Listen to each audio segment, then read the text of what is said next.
Hello and welcome to the AI Vantage. I'm your host, Salim Hasham. A question we've all been wondering, is AI a mere evolution or a full-blown revolution for business? And more importantly, what are CEOs actually doing about it right now? To answer that, I'm joined by my great friend, Anuj Kadyan, who is a global leader from McKinsey Digital. He advises the world's top technology services companies on their biggest challenges. In this discussion, Anuj gives an insider's framework for how leaders are thinking. We'll cover 3 types of CEOs he encounters, the essential DNA for driving real impact with AI, and the key questions every executive should be asking. Ready? Let's dive in.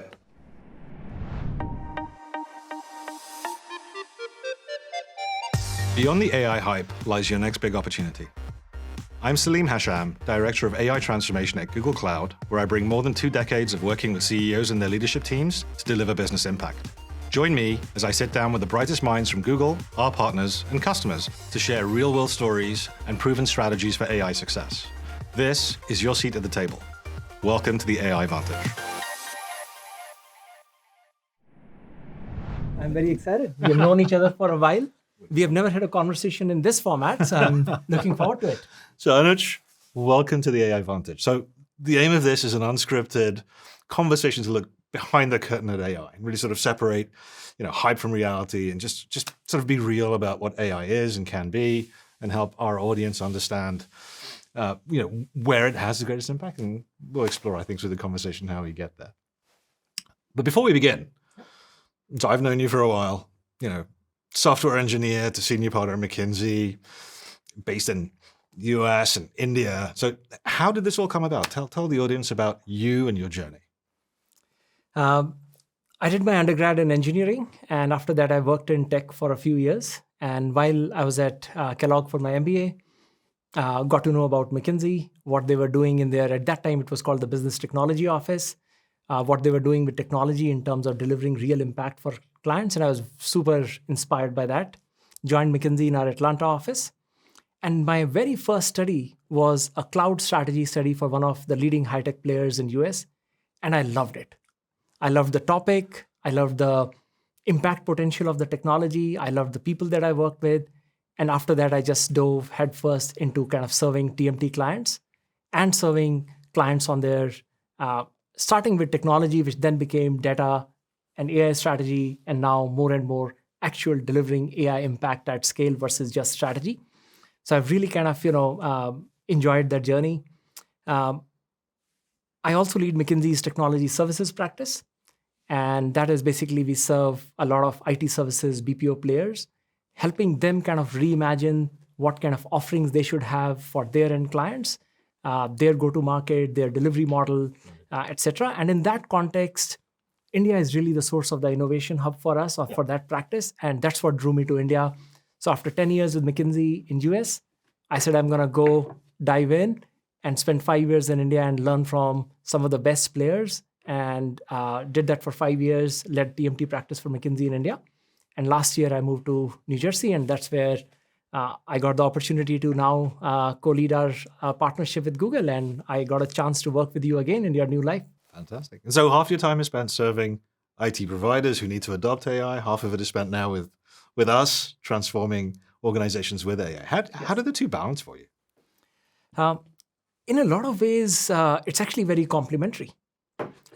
For me, working with the end clients, enterprises on their AI strategy, their AI transformation is in some way the real kind of source of the learning and energy, because that's where you see the impact. I'm then able to translate what I learn from the end clients back into how should tech service providers actually reimagine their offerings and their capabilities and how they go to market to meet those demands. Exactly. So virtuous cycle. Yeah. We've seen technology change, I think, more in our lifetimes than perhaps the last 100 or 200 years. And AI promises to be the biggest step change. So in your mind, AI, evolutionary or revolutionary? First, I would say tech intensity for enterprises has been on a rise. Tech has become the single most important lever for productivity, for innovation. So in that sense, I feel there is kind of, evolutionary change, because we have been on this journey of leveraging more and more technology to drive innovation. But at the same time, I do feel there has been a step change in the maturity of the technology, what is now possible versus what was possible 24 months ago. So there is a aspect which feels very revolutionary, right? If I take a client-backed view of it, I see two spectrums of clients. There are clients who are already on this journey over the last decade and have pretty mature capabilities. For them, it does feel, evolutionary, even though the impact and what they can do now is kind of a lot more. But for a lot of clients that were still kind of in early innings on just their analytics transformation and machine learning, all of a sudden this feels like existential and revolutionary. Makes perfect sense. So just pushing that a bit, technology used to be about making processes a little bit better. Robotics was about automating a little bit. What's different as you think about the client conversations you have, particularly with CEOs, around what AI and agentic AI might represent to them? Especially for the clients that are mature and ahead on the journey, I think everyone realizes leveraging Gen AI for productivity is table stakes. I think they are really focused on how do they leverage agentic or Gen AI to really reimagine their business model and create kind of a real differentiation versus competition. So it's more than productivity. That's one. Second, I think earlier, as you mentioned, right, it was about let's take the end-to-end process and continue to kind of optimize and automate. But I think now there is a real rethink of the end-to-end process that is starting to take shape. And that's because all of a sudden you can actually have teams of agents do work with human supervision versus just taking the same process and the same kind of human intervention, then automating parts of it. So I think there is a real rethink of the end-to-end process and the role of humans versus agents and how that kind of team works together. I also think there is a massive focus on talent strategy for each organization. Even earlier, there was an impact on talent, but it was more in the context of what new skills are needed. But now, all of a sudden, if you're going to have teams of agents, there is a real rethink of what the structure would look like, what the governance would look like, team constructs would look like. And so it's more than just skills all of a sudden. So McKinsey is known, I think, especially for its depth of relationship and CEO-led impact. And so I'd love to sort of just unpack that a little bit. To what extent are CEOs thinking about AI? And if so, how are they thinking about it? One, I would say almost all our clients are thinking very actively about it, right? I've not served a client where this is not one of the top 3 priorities for them. At the same time, I think we see kind of, different shapes of conversation. There are some organizations where they are saying, why should I have an AI strategy? AI should be part of every single kind of BU strategy or the company level strategy that I have. I don't need a specific AI strategy. There are also conversations around what's myth versus reality. Technology has changed tremendously over the last 24 months. There is a lot of, hype that's there in the media. And the execs are really kind of trying to understand what's hype versus reality, and therefore what should be the practical steps we should be taking. So I think that's the second conversation I would say. Third, I think everyone has learned a lot from the previous AI efforts, analytics efforts, and everyone understands that one, we should not be just having kind of 1,000 flowers blooming a pilot purgatory. Second, the realizing kind of impact at scale is a lot more challenging and requires way more than just technology. So I think there's a real conversation that's happening around how do we practically create a roadmap that delivers impact at scale with speed. So I would say those are a few flavors of conversations that come up in most of my client conversations. And so building on some conversations you and I have had in the past, when we think about CEOs and their approach, you had a great framework that I remember of 3 different kinds of CEOs. I think it was the Trailblazer, the Pragmatic, and the Experimenter, if I remember. Just to help us understand, like, is that a mindset? Is it experience? What helps a CEO either transition from experimentation into being a Trailblazer? Are most CEOs at the pragmatic level? And how does that impact how they think about adoption? I would say, broadly, if I was to kind of say 10 to 15, I would put in kind of the real trailblazers who are looking at AI and saying, this is an opportunity for us to boldly reimagine our business. The second would be the pragmatic executors. These are organizations where they are taking a very practical lens to it and making the bets very carefully with a lens on ROI. And then, of course, there are experimenters who are still in early stages of the journey. I think individually, when we talk to them and their leadership team, everyone across all three archetypes realizes that the potential is immense. There is real application of that to our business, and we should be doing more. But the difference between the three really comes from how boldly the business leadership team has actually committed to leveraging AI to drive real impact or innovation. Often what we see is very different degree of alignment on that strategic roadmap. So for the folks who are still in the experimentation stage, it is often a technology-led initiatives. They are, of course, doing the basics in terms of chatbots and applying kind of agents and customer support, leveraging GenAI in SDLC. So the basics even they are working on. The moment you move to the pragmatic executors, they understand the value of data, they understand the value of operating model, they understand the value of talent. They have got a real roadmap to deliver productivity and impact to P&L. But the real shift happens when you are thinking beyond productivity and really starting to kind of take a lens to say, how do I leverage this to create real differentiation in terms of my business model, in terms of customer experiences, or the level of efficiency and productivity I'm able to deliver. And I think that requires more than just, do I have the right underlying kind of data and tech infrastructure, the right talent? It really pushes you to kind of think, what data specific advantages do I have that can allow me to have a differentiation? And do I really have talent pool that is 100xer or 10xers, or do I have good tech talent? And that, makes a real difference in how quickly you are able to move and the kind of impact you are able to achieve. Perfect. So I want to pick up on something you said. So you've talked a lot about top-down leadership. What is it about AI that makes it different to any other technology that's usually driven by, for example, the CIO? I think it's we're at a unique moment where it is truly, as we talked about earlier, really reimagining the business workflow. And that thinking is actually a lot more important than just the technology that we are then going to deploy to do that. So ultimately, you have to go talk to a CMO to have a conversation around how do we reimagine marketing as a function. And then sure, there are different sets of technologies that you will apply in that context, but the conversation starts with how do we reimagine marketing?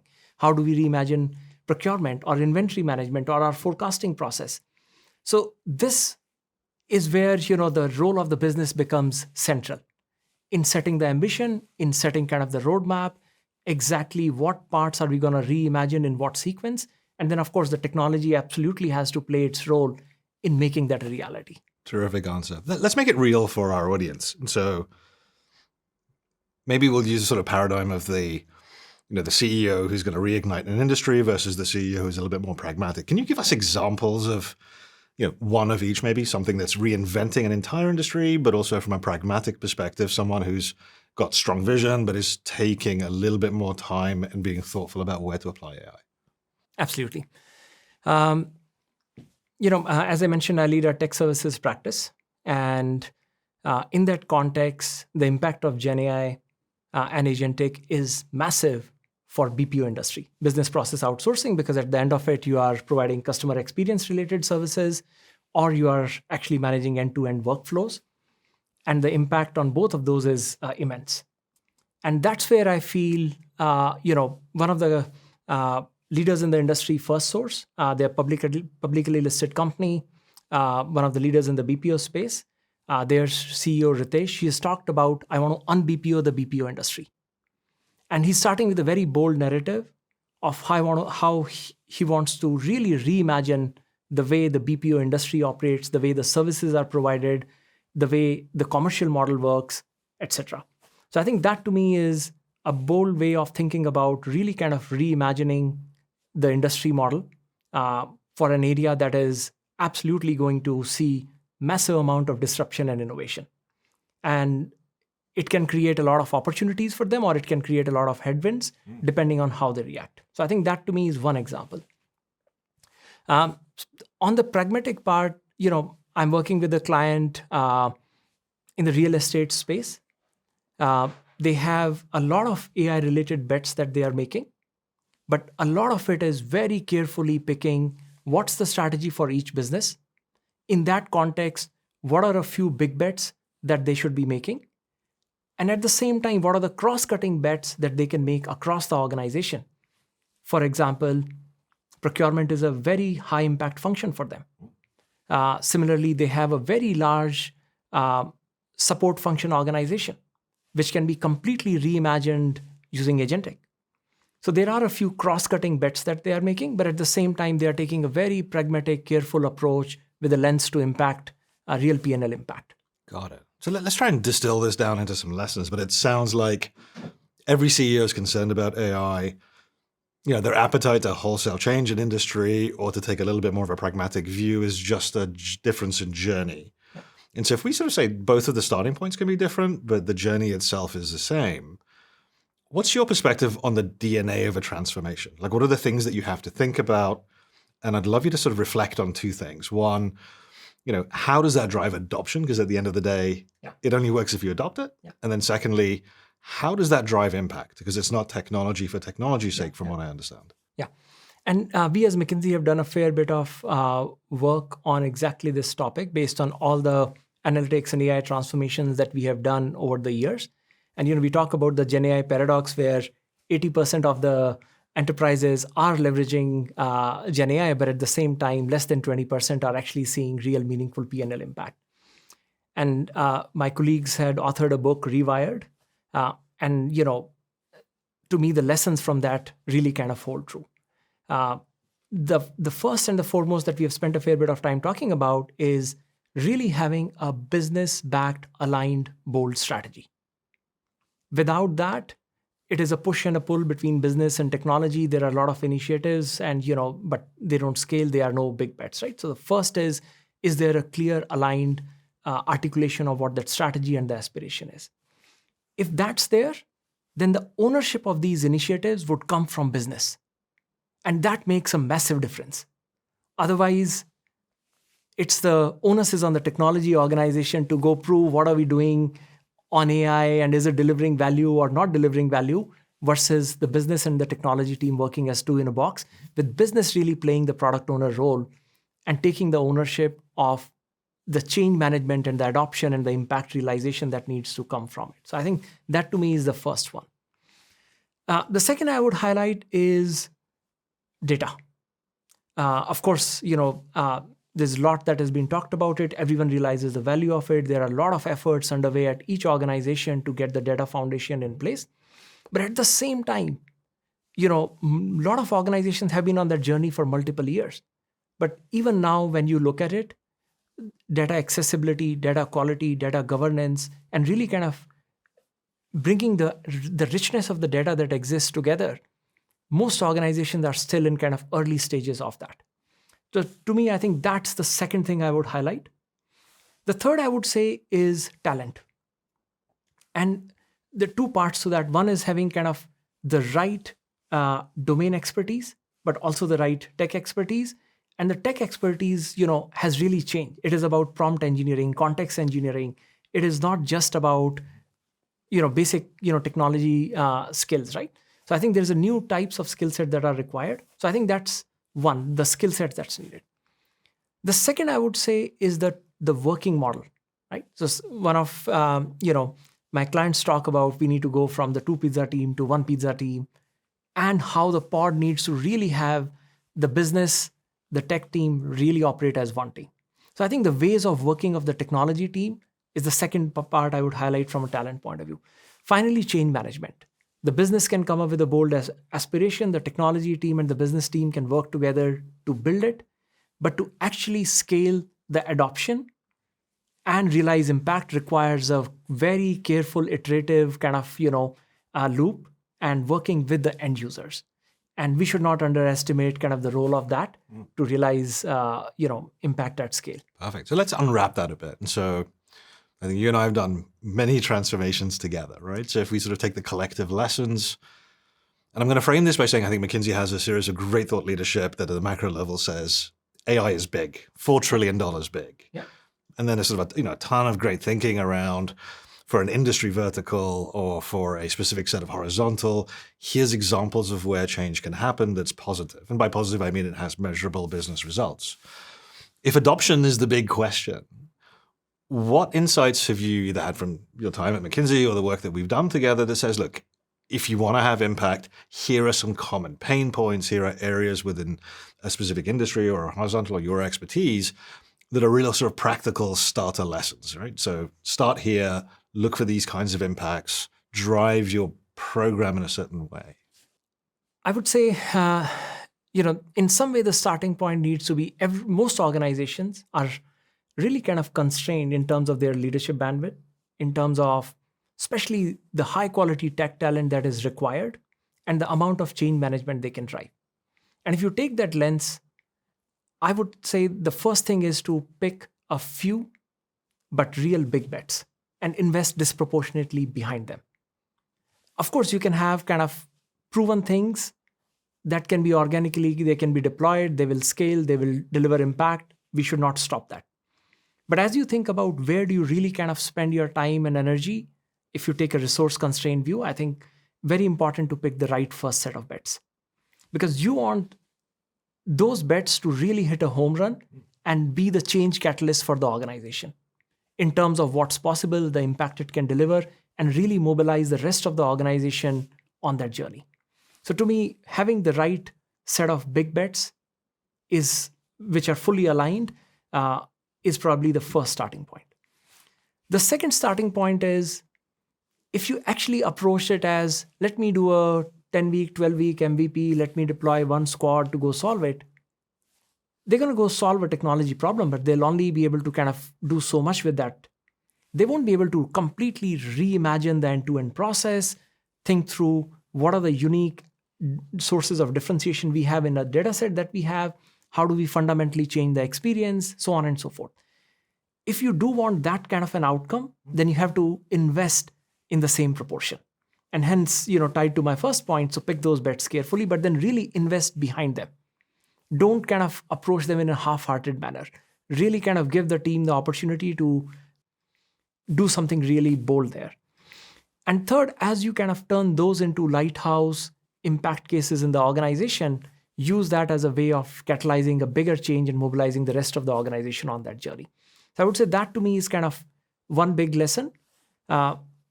Outside of that, as we talked about earlier, don't underestimate the value of data, talent, scalable infrastructure that's needed underneath, and the change management that you would have to do to really realize adoption and value. Got it. So just to summarize, I think for our customers, has to be from the top. So it's boardroom, not data room. Be very practical where you apply it. But when you do, place big bets, invest in them sufficiently. Don't underestimate the new ways of working, right? It's not a technology problem, but technology is part of the solution. Really focus on things that have impact that you can measure fast. Yeah. Fantastic. And so just two questions. One, we've worked together now for a while, and I'd say we've had some great success. What is it about partnering with Google, and I think that's a special combination of McKinsey and Google, that meets what our clients are looking for in a different way? If I take a client-back lens, as I mentioned, one of the biggest sources for value creation for them is the technology-related bets they are placing in terms of how they are innovating their business model. In that context, there, of course, is working with a lot of platforms and the technology products that you have to realize that value. And they're working with us on what should be our strategy, how do we reimagine the end-to-end process, how do we drive the change management, etc.